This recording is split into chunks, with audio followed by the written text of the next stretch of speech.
to base. We're being overrun. You got it, boss. Hey guys, not James Blonde, aka Trilliant here for MMOHuts.com, bringing you a first impression video for PlanetSide 2 on the PS4. As usual, we'll spend a few minutes running around the game and showing you some of what it has to offer. So join me as we talk about faraway lands on a distant planet somewhere in the galaxy.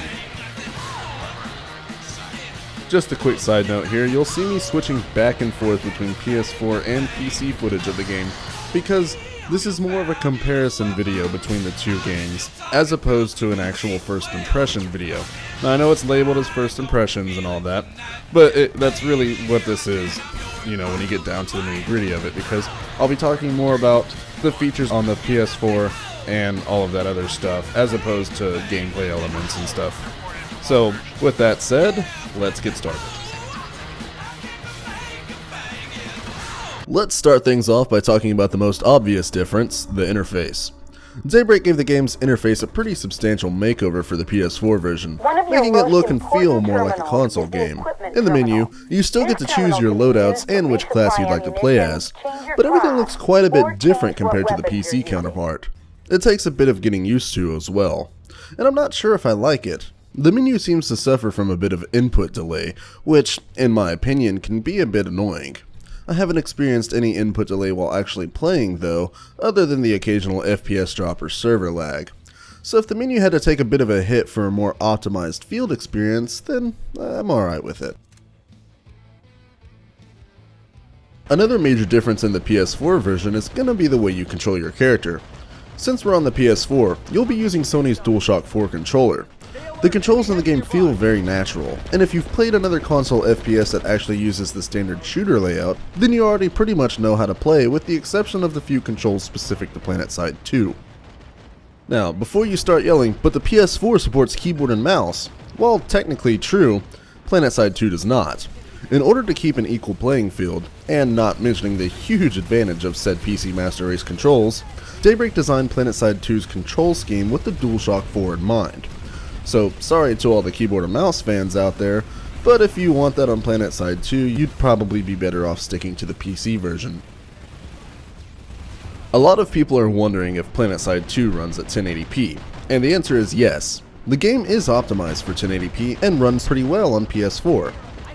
60 FPS is another story though, because PlanetSide 2 for the PS4 is locked at 30 FPS. Now personally, I have no issues with this. You're not really losing out on a quicker input time if the game is locked at 30 FPS for everyone. That means we're all still on an equal playing field.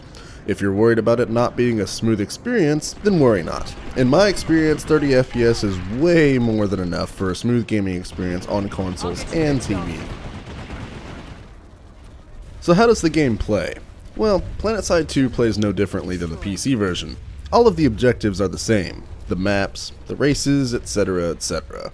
You still get to do everything you loved about the PC version of the game. For those of you that are unfamiliar with the game and want to know a little bit about what's going on, I'll do a quick rundown. You are a soldier on planet Araxis, who's part of one of three warring factions. The Venu Sovereignty, or as I like to call them, Purple People Eaters, the Terran Republic, who are lacking in the Jim Raynor department, and the rebellious New Conglomerate. All three of these factions are fighting for control over territories and resources. Your job is to work as a team with thousands of people to capture as many of these territories as you can by starting massive wars with the opposing factions.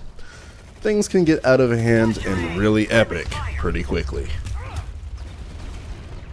PlanetSide 2 also added a brand new starting continent for beginners called Coultier.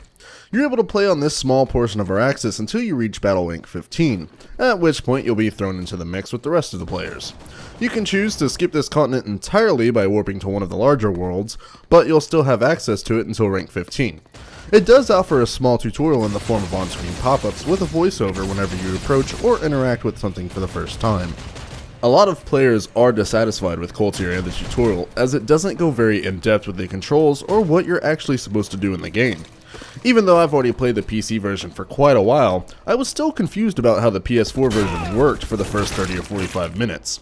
A new player with absolutely no experience in the game is definitely going to be a bit overwhelmed at first. For those of you wondering if the PS4 version is compatible with the PC via cross-platform, I've got a bit of bad news. The two games are not and will not be compatible with one another anytime soon, if ever. I've got a quote from Matt Higbee, the creative director for PlanetSide 2, that goes into a bit of detail on this matter. Because of the update cadence and the additional steps you have to go through to be able to release an update on the PlayStation Network, we're not going to be able to keep our servers in sync. So you won't be able to just play with the same people. They might be a week behind in terms of patching, or even a day behind, or whatever it ends up being. And we can't really have that. But we're also talking about having character portability, so that a PC character, you could transfer it to PlayStation 4 and then back. The character format's the same on both, it's just purely a matter of server updates. So unfortunately, you won't be able to team up with your PC friends while playing on the PS4, and vice versa. But it also keeps things balanced though, as like I said earlier, there won't be anybody using a mouse and keyboard. Overall, I'd say the PS4 version is definitely worth a look if you don't have access to a gaming PC, but you want to see what all the fuss is about. PlanetSide 2 is difficult to get into at first, I mean that's a given. There's just so much to learn about the game and all of the systems it has, and the way everything works, and figuring out that just because you see a blue icon over another player doesn't exactly make him your ally, unless of course you're a new conglomerate. There's little in the way of a tutorial as of now, but hopefully that will change with time and allow newer players to have a better understanding of the beautiful chaos that PlanetSide 2 can bring to their gaming experience. Alright, well I hope you guys enjoyed this video. If you want to check out the game, there's a link in the description, although since this is a video for a console game, you're best just getting on your PS4 and going to download it. Don't forget to like and subscribe to MMOHuts, and as always guys, I'll see you in the next video. Thanks for watching.